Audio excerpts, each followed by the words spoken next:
Mr. Stank, I have a review here for Tony Stank. Hello, my baby! Hello, my honey! Hello, my ragtime gal! Sonny, you kissed my wife! Baby, my heart's on fire! We review the 12-inch Iron Man figure from Marvel Legends.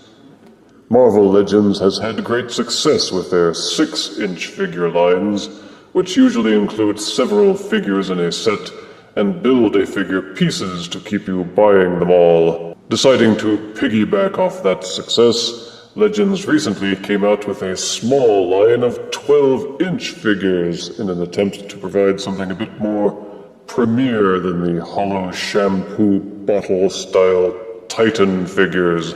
It was an excellent idea, but sadly it didn't seem to blow over all that well.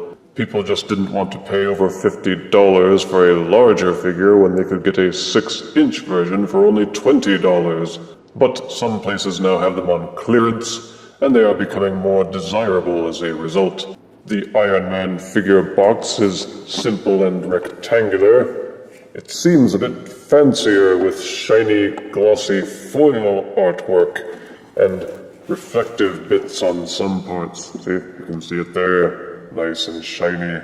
First it's blue, then it's red. Ooh.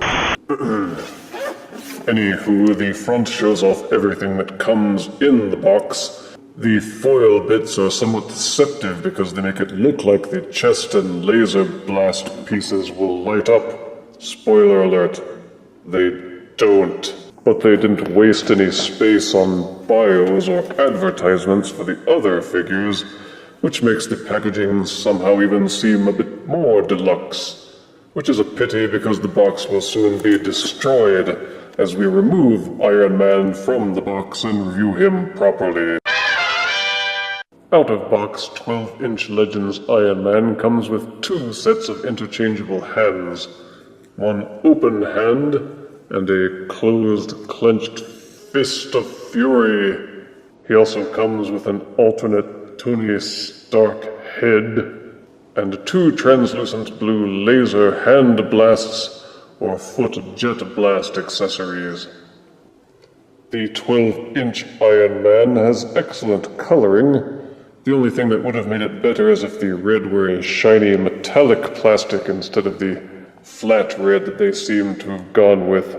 They seem to have at least tried to make it look shinier by mixing what seems to be some glitter in with paint. But the gold sections on the helmet and on the arms, the thighs, is very well done and neatly applied. There's good detail in the sculpting. This Iron Man has a very similar look to his movie counterpart, although the black inside the mouth makes him look a little too much like Ultron. Having LED lights in the chest would have made this figure worth at least $40 in my opinion, but sadly the chest, the eyes, and the tops of the hands are just painted light blue to give the impression that they are glowing. They at least put some detail into the chest with circuitry bits underneath a clear plastic cover, but the tops of the hands just have a kind of blue gradient sticker applied to them. Pretty lame-o. The hands can be swapped out by unplugging and re-plugging.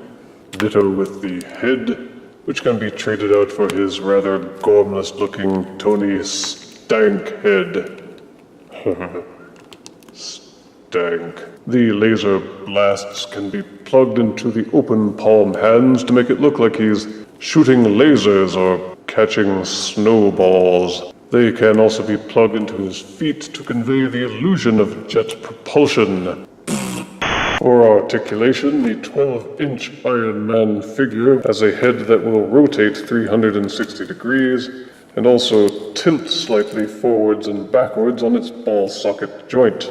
The shoulders are ball socketed and will rotate fully.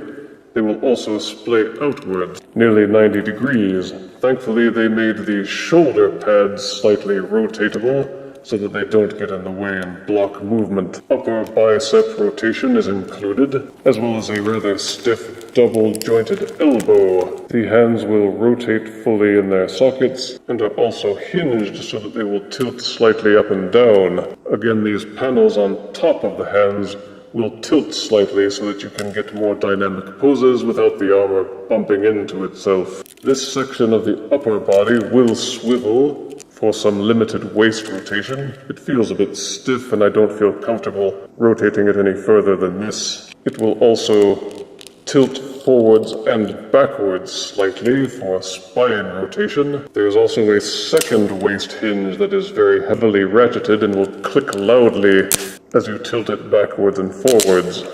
The hips are ball-socketed and will splay outwards fairly well, although this thigh armor has a tendency to get in the way.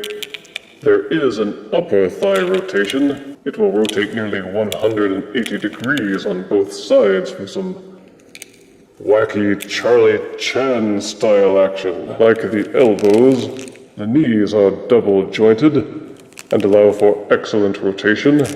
The feet are ball-socketed and will tilt forward quite a long way. They will also tilt backwards and tilt from side to side for some wide angle stances. So overall, you can get some excellent posing out of your 12-inch Iron Man Legends figure. They did an excellent job translating the 6-inch articulation to 12 inches. For size comparison, here is the 12-inch Legends Iron Man figure next to the Green Goblin Unleashed figure. Here is Iron Man next to Battle Station Mode Metroplex. And here he is next to a remote-controlled Dalek. You are an enemy of the Daleks! You see?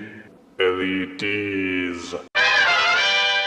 The 12-inch Legends Iron Man figure is everything the 6-inch figures are, only bigger, and also slightly better. You just can't paint a 6-inch figure like you can a 12-inch figure, or put in as much detail. While this figure definitely isn't sideshow level quality, it's big and well made enough to act as an affordable substitute for those who can't or won't spend over 200 mortal smackers on a deluxe statue. This figure is an excellent display item.